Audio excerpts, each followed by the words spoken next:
Hello guys, magandang gabi. So, magpapay ng tutorial ngayon guys kung paano mag-download ng Run Online PH Stripe server under ng PH classes.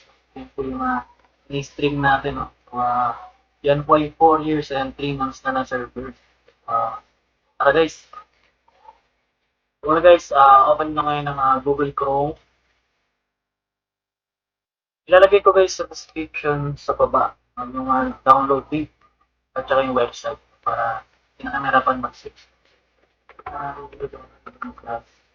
Bigingsclasses.com. Guys, dito na kayo sa website ng Biggings Classics. Ang mayari nga pala nito guys is GMU. Then guys, punta lang tayo dito sa downloads.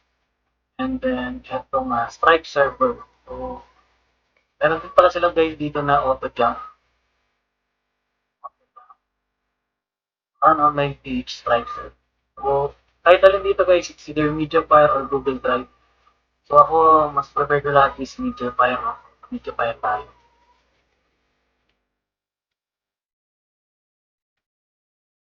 Then guys, ito na tayo, no? So, click lang natin to guys, download. Guys, makikita nyo dyan, ayan, i-start na siya mag-download. Pantayin lang natin siya guys mag-download. Yan guys, tapos na siya, no? So, tapos na siya mag-download. Then, ito tayo sa folder, download folder. So, andito na guys yung installer natin, mga space lang pa. Guys, ating installer. So, ngayon guys is mag-install na tayo ng ating Run Online PH Stripe server. Double-click lang natin ito guys. Ayos lang natin.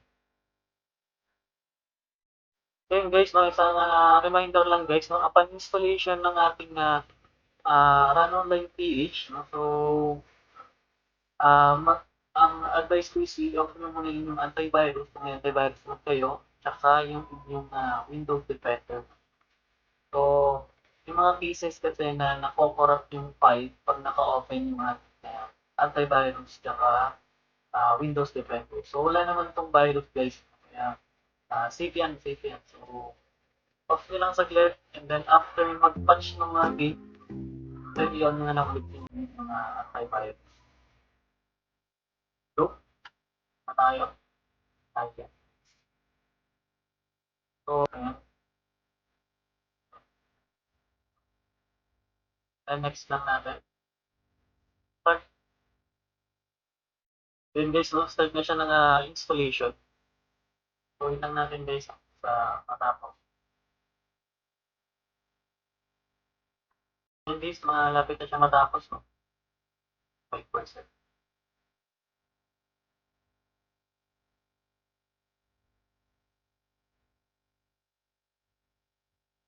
So yan, okay na siya, no? So, tapos na yung ating installation. So, click lang natin sa next and then next. So, makikita nyo guys, nandito na yung ating Run Online PH na launcher. Then guys, ayan, nagpa-patch na siya. So, antayin nyo lang siya guys, no? Antayin nyo lang mag-patch. Minsan guys, may mga cases na nag-stop yung pagpa-patch.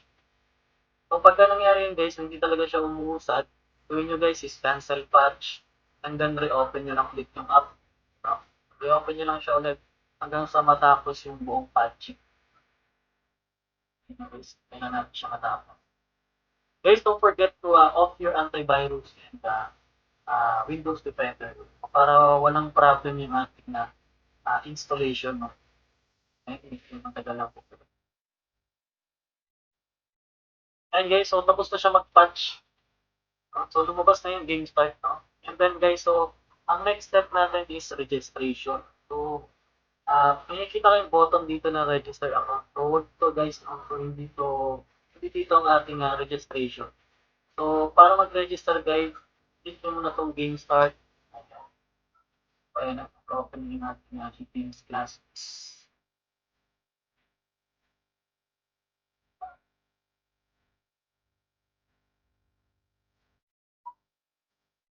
Ayan. So, nandito na tayo guys sa login. So, dito guys, dito tayo magre-register. So, click mo na natin itong Stripe server and then channel 0. Double click na natin on connect. And then makita nyo dito guys yung register button. So, dito guys, mag-register tayo. Ayan, username natin sa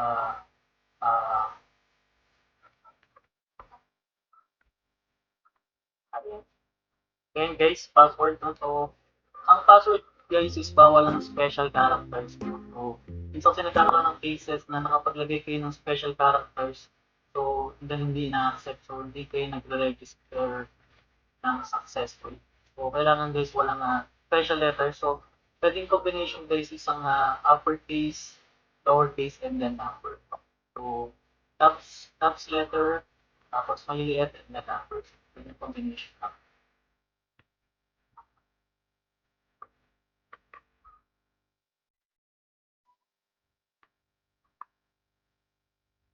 Yun yung strong. And then, sa pin code, ganun din guys, no? Sa pin code.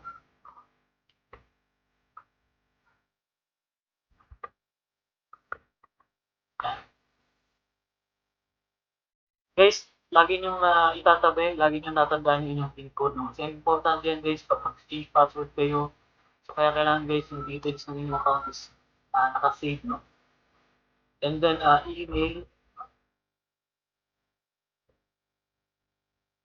Guys, sa email din, hindi pwedeng masyadong mahaba. Kasi pag masyadong mahaba, sabi na tinitake, no? Ganyan lang natin guys yung nasa captcha. So, nasa kilid.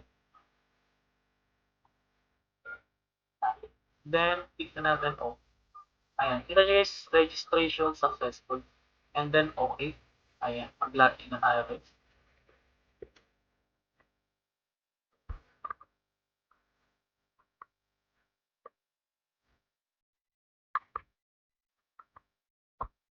Ayan. So, nakapasok na tayo dito guys. Okay. So, Phoenix School. So, guys, kung anong school nyo. Ayan. Then next. So, search tayo. Mail. Select gender, mail. So, tayo search man. So, ayan. Caller. Swordsman. Archer. And shaman class. So, dito tayo sa swordsman. And then next. Yan guys. Dito sa gilid. Pwede nyo edit yung character, no? So, palitan nyo ng face type, buo, face style, and then yung inyong name, then yung IGN. And then, click next. So, character create. Guys, ayan. Ready to go na. And guys, ganun lang mag-download, mag-register,